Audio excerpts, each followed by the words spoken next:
రాజమౌళి, మహేష్ బాబు వీళ్ళిద్దరి కాంబినేషన్లో రాబోతున్న భారీ బడ్జెట్ సినిమా ఖచ్చితంగా SSRMB 29 అనుకోవచ్చు. అయితే ఈ సినిమాలో హీరోయిన్గా ఎవరిని సెలెక్ట్ చేశారు అంటే రీసెంట్గా ప్రియాంక చోప్రా అన్నారు. సో ఇప్పుడు ఇంకొక పేరు కూడా వినిపిస్తుంది. ఎవరు వాళ్ళు?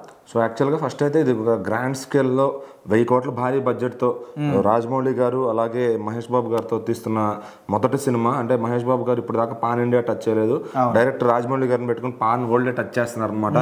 సో మరి దీనికి ప్రతిదీ అంశం కూడా ఒక భారీ స్థాయిలోనే ఉంటుంది. ఏ సెలక్షన్ అయినా దీనికి కాస్ట్యూమ్స్ అయినా కానీ యాక్టర్స్ అయినా కానీ అందరూ కూడా భారీ లెవెల్లో తీసుకుంటారు ఖచ్చితంగా. సో ఇప్పుడు ఏంటంటే ఈ సినిమాకి హీరోయిన్ ఎవరనే క్వశ్చన్ చాలా మంది మైండ్లో ఉంది అనమాట. So Priyanka Chopra almost final అయిపోయారు, భారీ రెమ్యునరేషన్ తీసుకుంటున్నారని కూడా చెప్పేశారు. అయితే ఖచ్చితంగా ప్రియాంక చోప్రా గారు కాదు, ఎందుకంటే ప్రియాంక చోప్రా గారికి తెలుగు సినిమాలు చేయడం ఇంట్రెస్ట్ లేదని తెలుస్తుంది. సో ఖచ్చితంగా ఆవిడైతే యాక్సెప్ట్ చేయరు, రాజమౌళి గారి సినిమా అయినా కానీ తెలుస్తుంది అనమాట. సో మరి ఇక్కడ మరి వీడు దూరం పెట్టారా, ఆవిడ ఒప్పుకోవట్లేదా తెలియదు, కానీ అసలు ఆమెతో బార్గెనింగ్ జరిగిందా అవి కూడా రూమర్స్ అయినా అయితే ఎవరికి తెలియదు.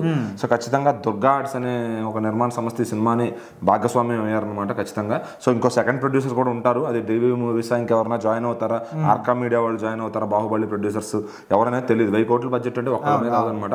ఈ దుర్గా ఆర్ట్స్ అనే వాళ్ళకి అంతకు ముందు ఎప్పుడైనా ఆయన కమిట్మెంట్ ఇచ్చారంట సింహాద్రి టైంలోనే. సో 2వ సినిమా చేస్తాను మీకు అని చెప్పి. సో సింహాద్రి తర్వాత నుంచి ఇన్నాళ్ళకి కుదిరింది వాళ్ళకి. సో మరి అప్పుడు బడ్జెట్కి ఇప్పుడు 1000 కోట్ల బడ్జెట్ అంటే వాళ్ళకల్లా ఇన్వెస్ట్ చేయడం కష్టం. ఖచ్చితంగా సెకండ్ ప్రొడ్యూసర్ అయితే జాయిన్ అవుతారు. సో మరి ఆ హీరోయిన్స్ని ఎవరు ట్యాకిల్ చేస్తారు, ఎవరు తీసుకొస్తారు ఏంటనేది అది మంచి ప్రశ్నార్థకంగా మారింది. మరి అయితే ఇప్పుడు ఈ సినిమాకి సంబంధించి నవమి స్కాట్ అనే ఒక అమ్మాయి పేరు అయితే వినిపిస్తుంది అనమాట.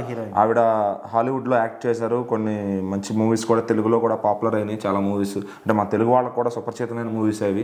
సో అవి ఒకసారి మీరు గూగుల్ సెర్చ్లో నవమి స్కాట్ అని స్పెల్లింగ్ కొట్టి చూస్తే ఆవిడ ఏ సినిమాలు చేసింది మన వాళ్ళకి తెలియాలి అంటే కొద్దిగా అలాడిన్ 2 అనే ఒక మూవీ అయితే మన వాళ్ళకి చాలా మందికి ఐడియా ఉంది, ఆ మూవీలో యాక్ట్ చేశారు ఆవిడ. సో ఇంకా మిగిలిన అంత రెగ్యులర్ వాళ్ళకి తెలియకపోవచ్చు అసలు రెగ్యులర్ సినిమా ఆడియన్స్కి. ఖచ్చితంగా ఆవిడనైతే సినిమాలోకి తీసుకుంటున్నారు, ఎందుకంటే ఆవిడ ఫ్రెష్గా ఉంటుంది. హాలీవుడ్లో కూడా ఆమె ద్వారా సినిమాలు ఉన్నాయి కాబట్టి సో ఇటు మహేష్ బాబు గారి స్కేల్కి తగ్గ హీరోయిన్ అని భావిస్తున్నారు. సో ఇంకా ఎవరిని పెట్టుకున్నా కూడా అటు బడ్జెట్ని మెయింటైన్ చేయాలి ప్లస్ రేంజ్ని మెయింటైన్ చేయాలి అంటే ఖచ్చితంగా ఈవిడైతే సరిపోతుందని ఎవరో సజెషన్ ఇచ్చారంట రాజమౌళి గారికి. సో మరి ఆయన అయితే ఆలోచనలో పడ్డట్టు తెలుస్తుంది. సో ఖచ్చితంగా నవమి స్కాట్ అనే ఆవిడని మాత్రం ఆయన తీసుకుంటారా, మహేష్ బాబు గారు పక్కన ఆవిడ జోడీ సరిపోతుందా?